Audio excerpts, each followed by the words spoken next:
Two shoes, Woodside, oh my God, son, chase dreams, times up, one shine, all my life I go, ayy. So hard, so long, old friend, farewell, moved on, stay true, blessed her, thank God for all I know, ayy. Two-faced, no law, if you bout it, show some, if you got it, roll up. I've been trying to smoke all my pains away, lost my bigger brother yesterday, I've been working trying to get to tomorrow, why these niggas don't want to give me the ball? Alright, so we live on the COVIDSATIONS. You know, it's 2020. We in October, we approaching this election. We seeing what's about to happen in the world. It's been a lot going on this year. Definitely. Yeah, man. How you been holding up? Showing love to my family members, the people that I can't really be around because of the quarantine. I ain't really been able to overly kick it with my grandma how I usually do. So just trying to talk to them, FaceTime them and all that type of stuff, showing love. But when it comes to the career aspect, just working as hard as I can, or trying to stay focused and inspired in a time like this where everything is kind of at a standstill. Yeah, man. What's some stuff that you've been, how you been staying afloat this year, with work? Just having to keep my mind on the fact that I got to do this shit. Since rap is, and just music in general, is based on life experience, and that dwindles down when you got all this quarantine shit going on. So, goal is just to keep, even when you're in the crib, just make the most of the time that you got. That's all I'm trying to do. Straight up. Yeah. All right, so we've been, staying afloat, staying alive this year, keeping hope alive, making sure our minds staying in the right place. Definitely, I know that's been something that has been really a priority for me this year as well.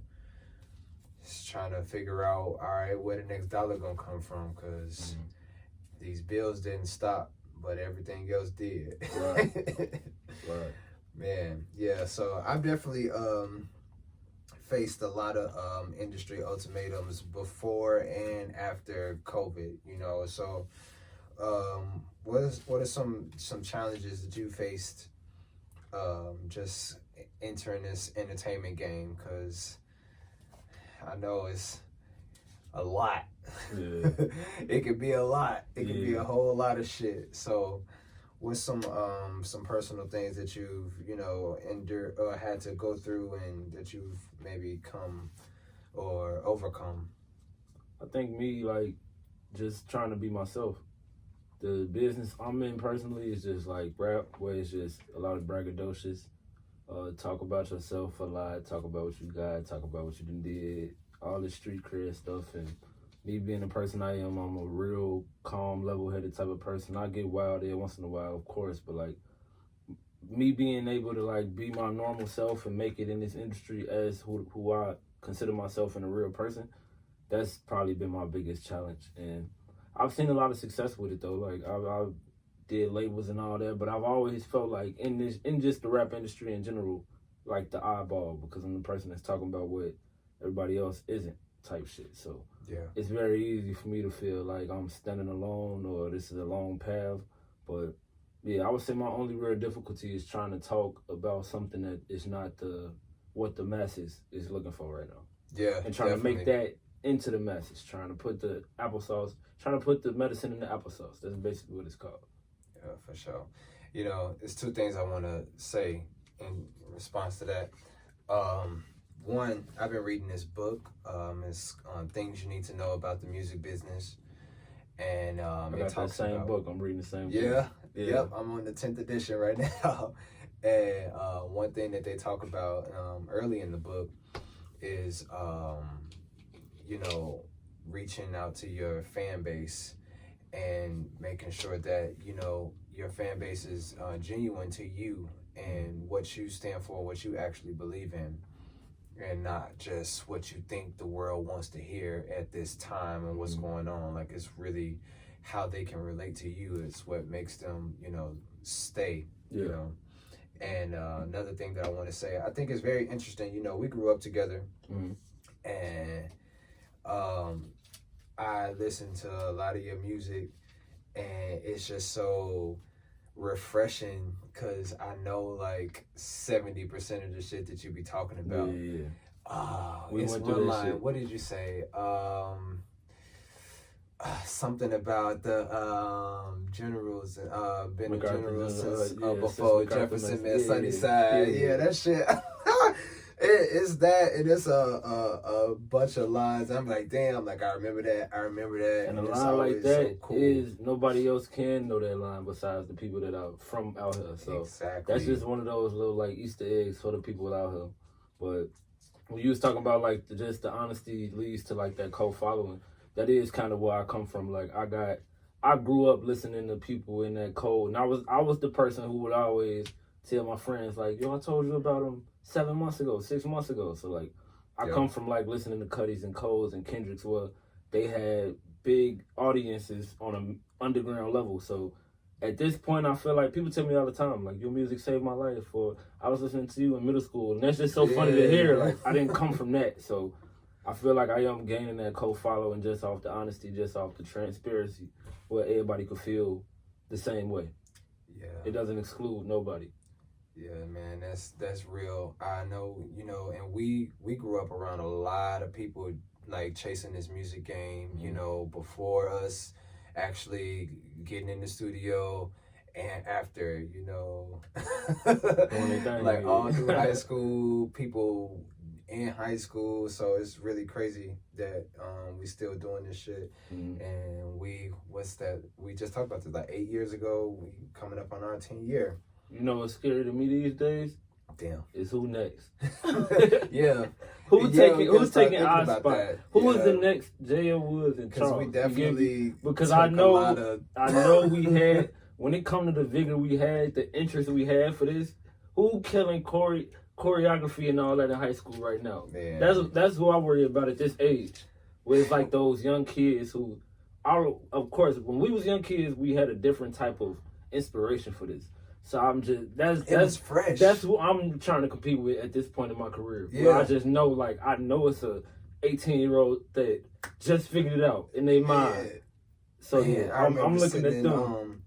And statistics. Mm-hmm. In the back we corner. had statistics together, yeah. Yeah, we had statistics and we sit back and it was me, you, and Deanna. Shout out Deanna. She the reason I passed that class. No, straight up. Like, we was the... And he never fucked with us. Mr. Morvici. I ain't gonna say what Morvici did. Morvici. I ain't gonna say what Morvici did. He'd get fired for the things he did to my grade. He definitely did some shit. Yeah. I'm already knowing. He's like, all right, get these niggas out of here. Graduate. Fuck about statistics. I appreciate him. All right, so, I feel like something that's really important in this industry game is you got to really know yourself and what you bring to the table. Your worth, your leverage, your, what's the word? Your currency, how you going to get to that next step and the next level. So what are some things that, you feel set you apart from the rest of the game? What's bringing people to Jayaire? I would say my uniqueness, the honesty, me telling the truth about my story, not exaggerating.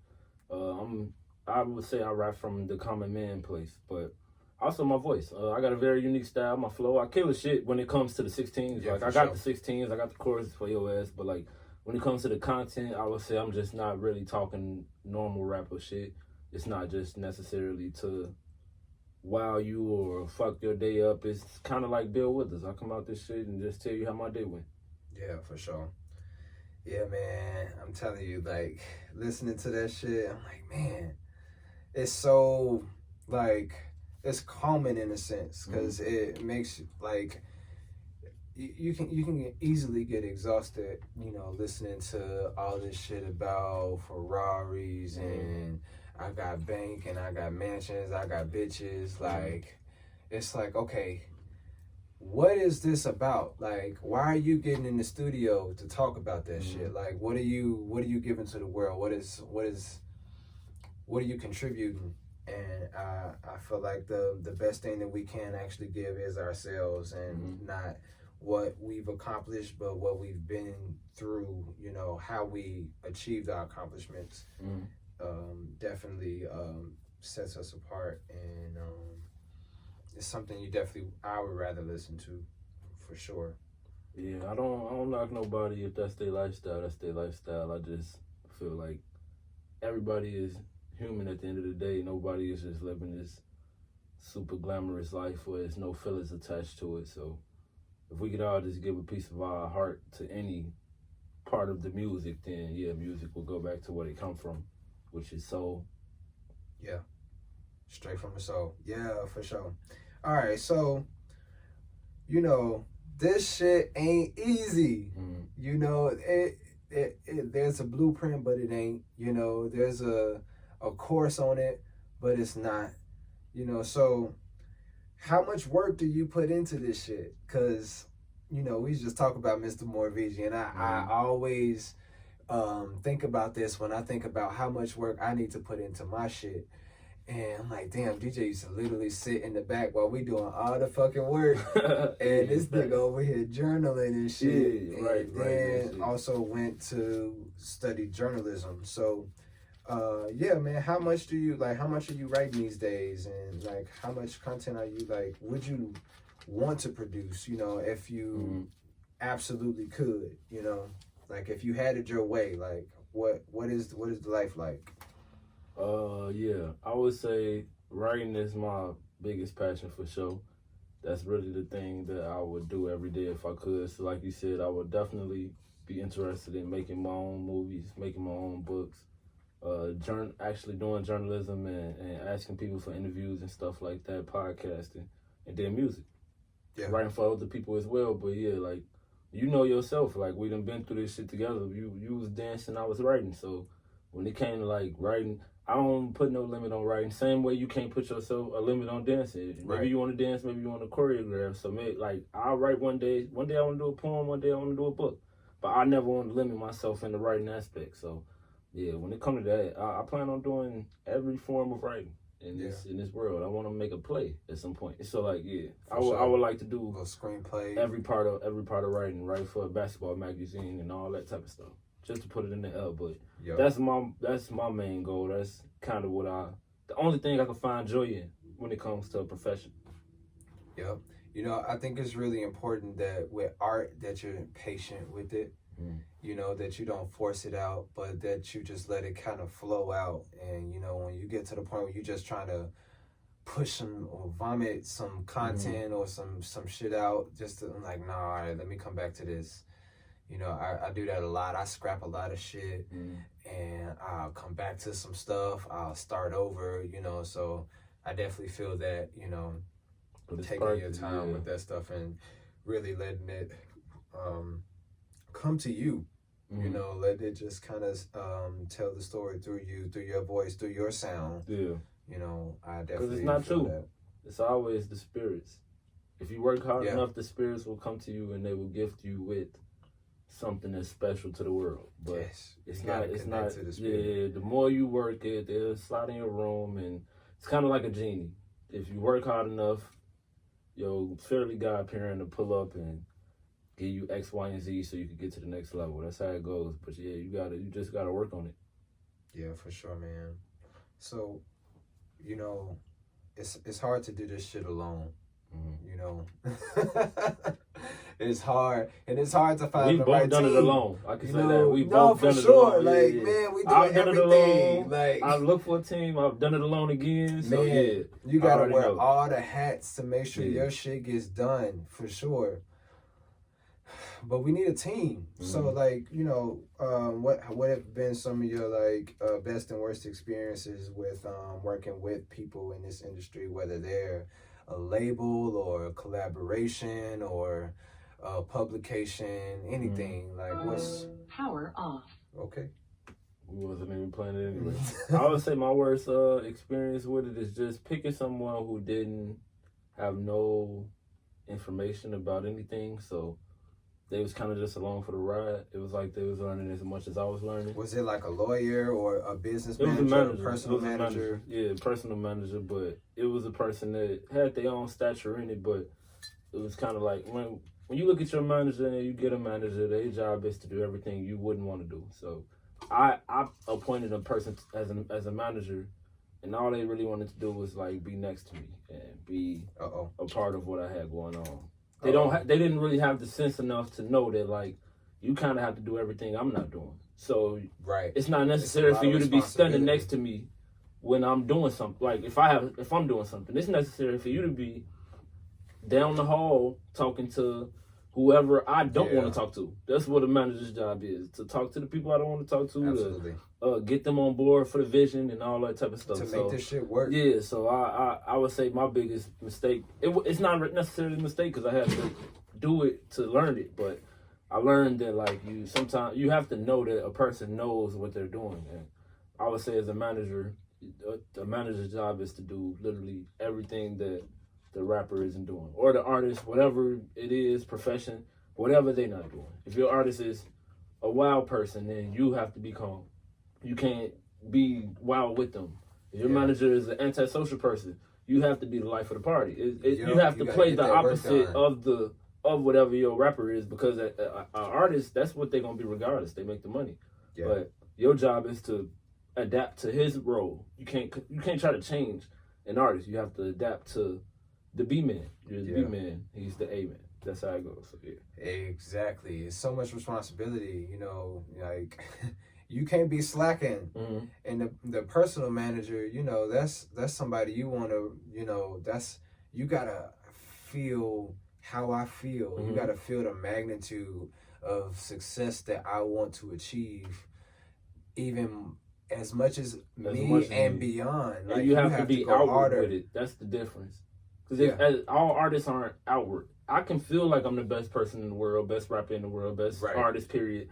It's not my job to say that, oh yeah, I'm better than all these motherfuckers. These are my peers. Yeah. It's the manager's job to, if I don't see it, it's the manager's job to, oh, this is the best thing you will ever hear. They just gotta gas it up in general. Yeah. Like you said, if you believe in it 100% as me, it's not my job to express that. It's my job to do it, and like you have to pump that out and make that the trend. Oh, you said this cool word. We got to make this word the new word. That shit. Oh, I like how you walked when you walk that way. I'm gonna record you walking. Bam. Instead of getting you out and making it known that I'm about to record you, let me just record you without you knowing that I'm recording you, so it can be natural. Mm-hmm. Things like that. You gotta learn your artist and just know that, oh, he doesn't like this or she doesn't like this, so I'll do it this way. Yeah, you gotta learn your artist. You gotta learn this industry. You gotta learn like what my fans want. You gotta literally be in and so knitted into what's going on,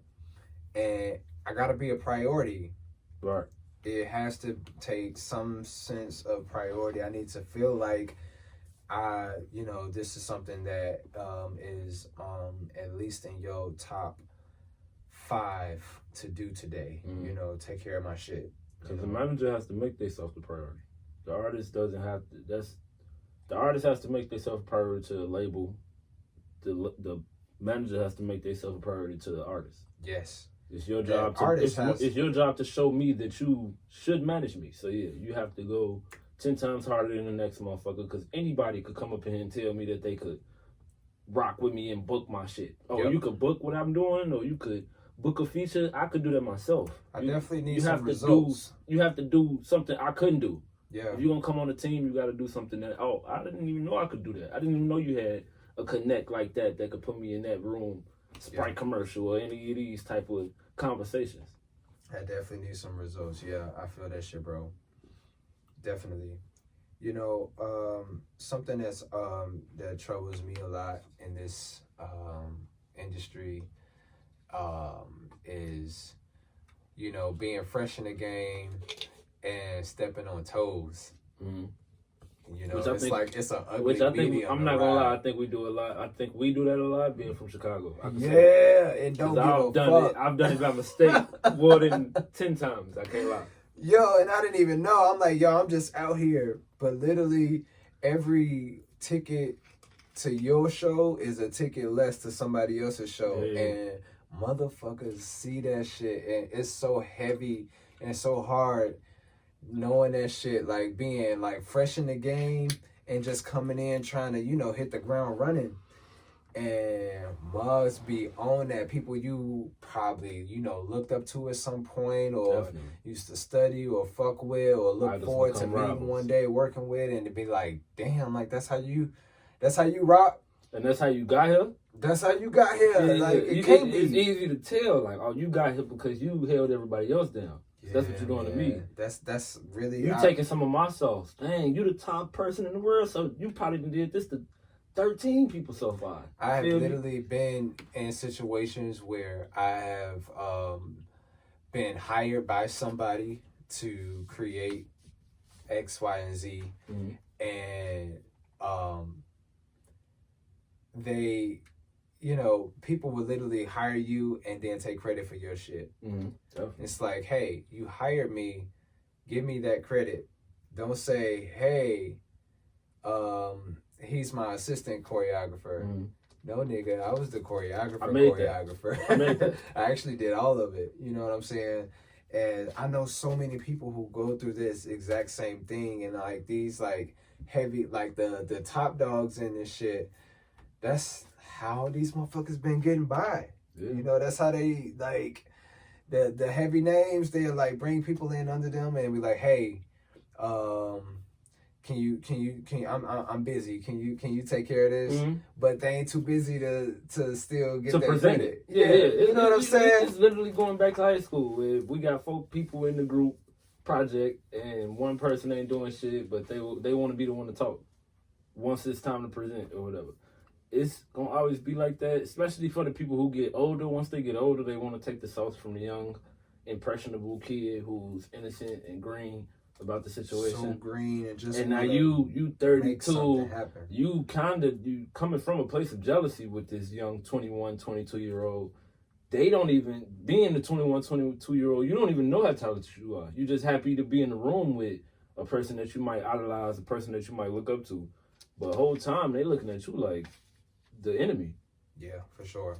But when you come in this game, in the entertainment business, anything, but even also you can take this to like work, like job experiences. Yeah. When you come in the game, no matter what, you're going to look up to somebody. You're going to look at somebody you can relate to. Oh, it's somebody that look like me. There's somebody that dress like me. Okay, I'm a rock with them. And then you rock with them, and then you realize that's the old version of you, but that's the version of you that they wish they was that. Oh, he colder than I was at 24. Right, that's what it's a lot of insecurity that come from that. He better than I was when he was 20. When I was 22, I wasn't rapping like that. I wasn't dancing like that. So now I take that move from him, and then I made that move.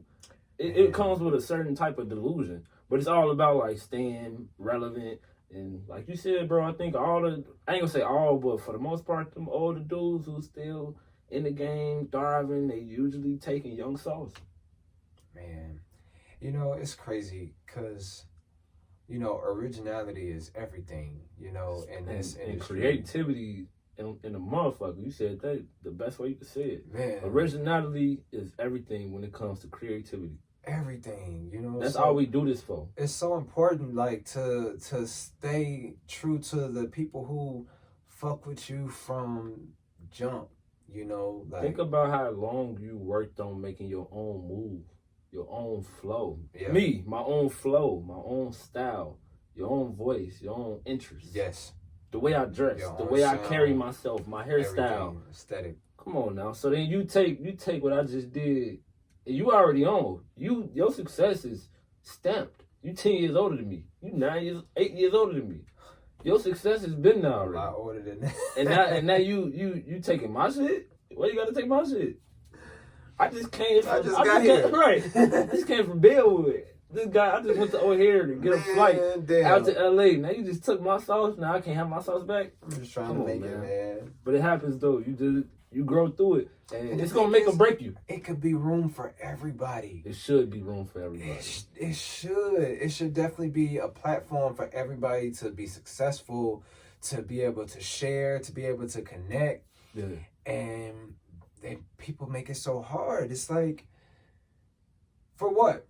That's just how people are. Well, that's just how some people are, and some people gonna always be that form of themselves. Yeah. What I will say is we living in the best time for creativity, yeah, because we can make our own we in a position where we can make our own way. The same way you can make a podcast, you can dance for yourself.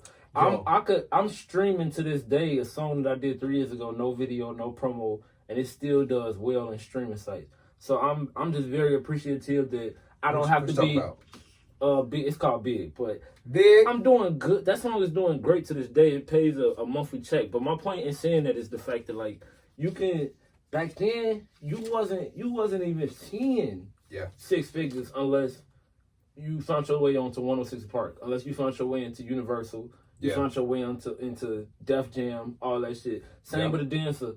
If you ain't meet Lori Ann, you're not nothing. If you ain't make it so thick, you get me? Like at least 15 years ago. Nowadays, I say the biggest blessing we got is the fact that I could put my phone up right here, do something wrong, and I'm viral. I'm special. Our generation is definitely the one. Like we are definitely the face of changing the game. Yeah, like for sure. Bosses, and we all can. Like you said, it's enough room for all of us. They didn't know that 10 years ago. Nope. That's why people still moving in the older people. They still trying to get young motherfuckers out the way and shit, or take their subs. We all know that I don't need you. I can make a vlog. I don't need you. I can make a podcast. A lot of these motherfuckers are getting exposed, and have to. To an extent, so many people have been like exposed for being foul, for not giving people credit. I ain't gonna say the name. It's a big one. It's a big name. It's getting nasty out big there. Fish, and she white. Yeah. Well, generally, I think this is the time for that. I would say that it's the time for pulling the wool. They done had the wool over our eyes for so long. Yeah, nigga, aliens real. Yeah, nigga. So yeah, nigga, predatory. Zombies are coming around. Yeah, everything is. All the capes are coming down. We gonna all talk about this shit. Everybody is corrupt. Everybody over all 40 that's rich is corrupt. Yeah, it's coming out, and it's gonna be in social studies in the next 5 years. It's gonna be in our social studies books. I never had a gang of rap boys. Never needed me a set boy. Loner nigga, I'm a stoner nigga. Ex-hooper nigga was the best boy. The shit everybody think that. So matter of fact, I probably need rap. Sometimes I be feeling fuck this shit and start to worry about the feedback. Sometimes I be feeling run this shit and never ever get the keys back. Love and company, I need that. Girl and blow with me, I need that. Money stuck with me. What they say, living comfortably. Life is grand, on the way, yeah. Back in the booth and I'm paid, yeah. It definitely is. This is such a crazy time in history. I don't know, because there's so much stuff of history that has been covered up. It's going to be very interesting to see, like 10 years from now, what is actually in these textbooks that the kids are reading. If they're even going to fucking have textbooks. Because at this point, motherfuckers gonna be on Google Classroom. Slideshow. Exactly.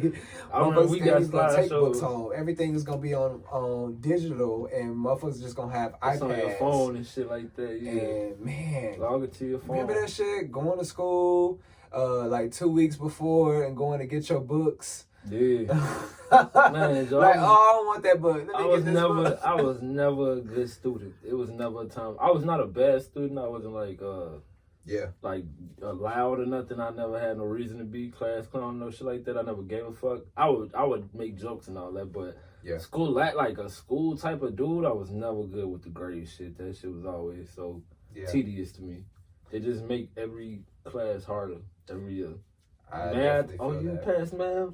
Let's make a harder math. You pass science? Let's make science harder. Like, what the fuck is that? It just never eased up. That's funny. It only gets hard. Like, it's just the same class, but harder, though. We could, like, learn about, like, they could teach us trades and stuff like that. More interesting things. More things that are tangible to a child. I'm never gonna make no science, no fucking spaceship or nothing like that. So you don't have to teach me. Yeah, man, all that shit wasn't even really interesting. It would be great if frog kids and shit like study that. What they wanted. When am I ever gonna dissect the frog? Yeah, it's kind of torturous to really do that to a child. Yeah, like think about them people who don't want to. I remember it was kids in class that were like decline, like that was against like their religion. That's crazy. That was against people's like beliefs. Like, no, for real. That so, ass. Like, damn, you gonna make me cut this motherfucker open too? Like, that's crazy. We can't just examine it. Yo, the we theory can't I just had. do one. Everybody gotta have a frog. The We theory gonna I kill had. all these motherfuckers. Yeah, honestly, the teachers should just do it That's themselves. fucking And we can just watch exactly. the teachers. Yeah. Why we all gotta cut them That's off? crazy. That's like 10 frogs for every class. That's like 50 right, frogs. because you have partners. That's slaughterhouse shit. Man, that's But definitely. the thing- and we eat frogs. I got one real point to make, bro. The fact that they would teach us, they would grow up teaching us about slavery, right? And they would teach us that shit in the most docile way. And it's you talking to the kids, and we taking tests on what did Kenta Kunte get what did he get chopped? Yeah. His toe or his arm? How insensitive is that for teachers to? What slave got whipped in their back? Those type of teachers. The fuck we talking about that for? To a 10-year-old and an 11-year-old, they desensitize the fuck out of you for what really happened. We heard that shit when we was like 21. We'd be like, what the fuck? Like, we'll be arguing with the teacher. These white teachers teaching us like, oh yeah, who did the first lynching? Like, that's the most insensitive way you could put it to 30 black kids in this class. So, how old were you when you first watched Roots? I watched Roots when I was like 16. 16? Yeah. My mama kept us away from shit like that until around high school. Like, I watched Malcolm X in high school, a few other things in high school. No, we had to watch Roots. I was in 4th grade. I was 9 years old. And I was in Miss Frazier's class at McKinley. And we watched Roots. And for some reason, like, I don't know, it still didn't hit me, you know? Because you're a kid. I was fucking and it's 9. crazy that they teach you like that. That's crazy. That's so crazy. Because I can watch that shit now and I get pissed. You'll watch that shit now and look at your white teacher like, throw the desk at her. Exactly. So it's just like, it's crazy that they would teach us that when we so young and just innocent. And we not really looking at this from a black and white standpoint. This is just history. They teach us that, like, quote unquote, this is just history. This is black history. I feel like over the course history is us getting killed. That's history. Yeah. Black people getting killed. Black History Month is all about us dying. Centuries. It ain't just happened. Like, this stuff has been happening and they paint us to be the bad people. But hey, all right. We finna go in. Okay. Let's all right, let's reel it back. Let's reel it back just a little bit. You know, I thought back to what we was talking about, you know, with school being a little difficult. You know, I got 2 big sisters, and they were like scholars, like straight A, straight honor roll. My older sister, she's actually still in school, still studying so many different things. Like, she really enjoys it, I think. And I am the complete opposite. Like, school was never really that interesting to me. Same. Like, the only thing that I really did take to was math. But other than that, all that, like even reading, I just, like, I don't care. Like, I really don't care. Once you know the basics, like, what are we really talking about? Right. Okay. Like, I mean, I get it, subject, noun, predicate, all of that shit. But, man, reading was really dragged and drugged through so many years for nothing for me, honestly. But my sisters, they definitely were the smart ones. It's like, well, yeah, I got the same story. Both of my sisters was way more book smart than me, for sure. Yeah. They was crazy with the grades, but it's like if you worked the 8-hour job and they had you do 8 different things, like hour to hour. That's what school is. Like, you're doing 8 different things. So, like, how can you learn? How can you retain an hour of science, an hour of, like, the goofy ass science too? Which one? Not forensics. That's the one I was doing real bad in too, so I can't remember the name of it. Science? Yeah, the junior year one. Junior, I had Sawari at that too. It was we had chemistry. It was the one where math came in. That's all I'm thinking about. The physics. Physics. Okay, so yeah, How can you do an hour of physics, an hour of statistics, and then an hour of reading and all this other shit? I'm not interested in doing one after the other. So man, that whole day should have been dedicated to one fucking thing. So you may not be good at math or science or whatever. You may just have had it first. So where you more rejuvenated to think about it. But you are a mathematician. I was a writer, so yeah, I get that. But I just hate that like you don't really have time to care about one or the other. Yeah. The bell rings and then you got 5 minutes to care about the next one. And they don't make it interesting either. Nah, hell no. Who the fuck gives a shit about Sally and her 3 apples and her freckles and her gold and the train? Like when the train gonna meet the other train? Right. Like what? I don't care, you know. That's all good. But man, how do they do that though? How do they switch that up? And what's crazy is all this Google Classroom shit is all like we had at least an hour. They only have like 25-30 minutes per class now. As they should. For this, only because that attention span is crazy on the screen. I do not feel like looking at my teacher from my living room for an hour. Yeah, it's just like how are we gonna, you know, properly advance these students with only giving them 25 to 30 minutes of a subject a day? We won't be able to advance these students. I feel bad for the kids that are in school right now because I don't think they could get kids. I don't think they could get an actual like understanding on whatever they're trying to learn by listening on from home. That's the main thing to me. If they was in somewhere else, I guess you got to be out of your crib to want to learn. You can't just sit in the living room and you know you got like some fucking fruit snacks in the kitchen. Yeah. And just keep listening and learning. You don't really care. You tend to not care from home. Yeah, man, you comfortable. You in your space. You know, you safe. Man, it's been so many all these videos of these parents walking around naked, smoking, cussing, drinking and shit. Yeah, early as hell. Like, on that, man, they need to just make a special Chicago edition one because I know that shit is classical as fuck. Because some of the shit I've been seeing, I was walking out, titties out, balls out, just bad.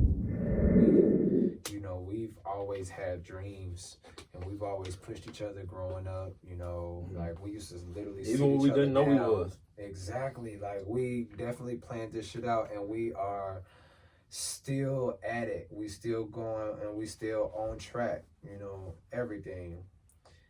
It's so crazy, man. We met when we were 8 years old and here we are 26 sitting here in the same fucking on the same block.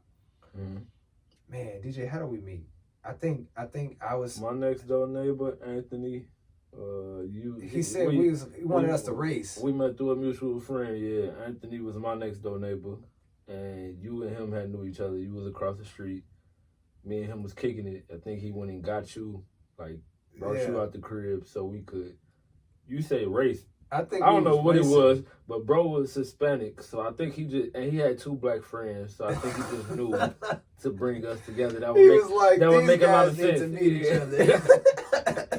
yeah, they like each other. These guys, and I don't know if we liked each other off the first instinct. I think we didn't.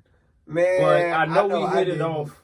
Probably like the next time or something. Nah, I don't remember hitting it off, but I know we was into it initially. I know that I used to race a lot of people from my school, and I used to always win. And I feel like when Anthony introduced us, we raced. It was like that first day, and you dusted my ass, and I was pissed.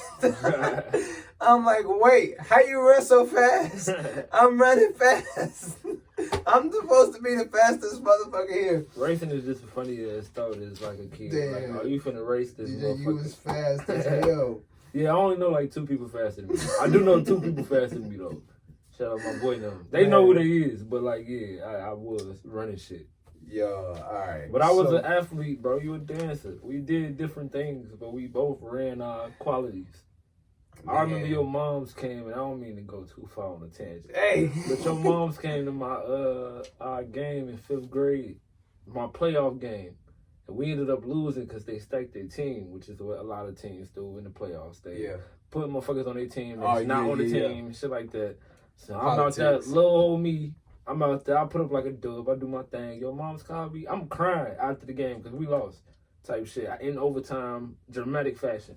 Mom's called me like, you out there looking like little Michael Jordan, all that type of shit, lifting my spirits and shit. But that's the type of family we had. Type of shit. We been had the family situation going on. But I was always the athlete. What? They called me for that. The girls called me for the. They said they better than you at basketball. Man. And the girls call you for the dance. Damn, they said they better than you at dancing. That was so crazy. It literally, we used to go around talking mad shit. Like, bet you can't beat DJ though. Bet you can't beat Charles though. Shit, we was setting up all them motherfuckers knocking on the door for that dance battle. Motherfuckers talking like they could dance. We had similar situations. I remember you brought me over for it was like Bookie and I was just gonna say it was 2007. I fucked the boys up. I can say that. I fucked the boys up. I remember that one. Yo, we was talking so much shit. That summer was lit. I fucked them boys up. We played so hard that summer from summer camp, after school, before Sonny, Big Brother Durrell. Y'all called me for him too. Who? Durrell. Sonny and the minor. It was Davion. Big dude. Yep. He was so sarcastic. Y'all called me for Durrell because Durrell was 2 years older than us. So he was supposed to beat me and he couldn't. Jayaire and Deshaun. Durrell couldn't beat me either though. Like I remember they was all older than me too, yo. You say Bookie and Sean, I beat them. They was older than me. Everybody. Yeah. Man, y'all would go out kicking with motherfuckers while I'm hooping. I'm like probably kicking it with my homie them shit. And y'all would call me like, oh yeah, no, they said they could beat us. Never lost. Nah, not one time. Neither one of us. We definitely still holding these Woodside titles down. My motherfucking Charles right here, he gonna stick the shit out of your ass on some defender shit, basketball. No, yeah, actually. That's all I needed to do. Get a steal. Get a steal. I'm so weak. We was around the hood doing hood shit. Little kid shit. We definitely had. We got every story you could imagine. The best childhood Zach crib. Ever imagine. Oh my God, we should just walk in that bitch. We like, hey Zach, you ain't here yet? All right, well I'm Zach, downstairs. don't be there. Zach, don't be there. Shout out my nigga Zach. Zach, don't be there. That is so crazy. Zach at the mall type shit. I'm at the mall with TT. We all in his shit. We all in everybody. Man, remember we was finna fight somebody, and then we all pulled up to the park deep as hell. And I think I had got into it with somebody. I can't remember who it was. I remember who it was. I can't say on camera. Oh, damn. But you from Roosevelt. It was a motherfucker from MacArthur. That's what I could hint you to. So then we stepped in because we from MacArthur. It was like gang versus gang. Man. And we was on some like, no, it ain't finna go down like that. We pulled up. Motherfuckers did not show up. They saw we was at that park deep as hell. It wasn't gonna go down like that. Like it was supposed to. But it's crazy though, bro. If you look at it, everybody ain't gonna get this point. But like, if you look at it from how we was living, this shit was like 53rd, like where the park at? Yeah. And up. Yeah. So like, resting them on your side, you feel me? Zach on your side, you get what I'm saying? So like, it's a lot of people who like the people who we all live. We live on this side of Bellwood. We all like, no, that's Charles. That's Wood. Exactly. Cause you from Roosevelt, but like motherfuckers knew you. And then on that side, a lot of people wouldn't know you from like Berkeley and Hillside. So they would look at it like, who the fuck is he? But like, nah, that's family. Fuck you talking about? We like him more than we like you. Yeah, actually, cause I've been there since before then. Before then, man, we definitely had the best childhood ever. I wouldn't imagine it. I couldn't imagine it any other way. I'm so appreciative and grateful. Cause my mom moved. She was actually gonna move on 47, and who fucking knows? I probably would have been best friends with Daphne and Naomi and shit. You know. Shout out to them. They're my family. Yeah, shout out to especially them. Yep. Daphne, that's my love. I love her. I love me some Naomi too. It's been a long time since we chopped it up. Yeah, we used to mob out of it. It was all about the dreams back then, the interests. Man, all right. This shit is lit. I'm really fucking with this. Yeah, it's a good platform. My bad. It's a very good platform. I like it a lot too. Yeah, I think we can definitely hit the people again. Derek, you wanna take us out? You know, give us some. You wanna spit to the people? No, I do not. People tonight. But I love y'all a lot. Hey, my name is Jayaire Woods. From a distance, as I already know. I love all y'all. Appreciate y'all. Gang, gang. Yeah. Shout out to my boy Charles. Let's get it. What it was? Quarantine? What we at? COVIDSATIONS. COVIDSATIONS. Yeah. Shout out to my brother. Hey, COVIDSATIONS. My man said Kenta Kunte. What you say? Kenta Tunde. All right, we out this bit. Let's get it.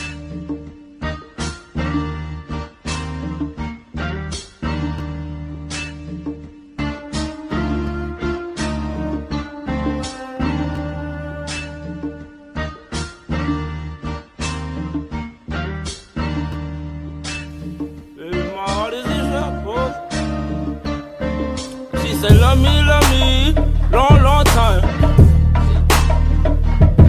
She said love me, long, long time. Hey. She said love me.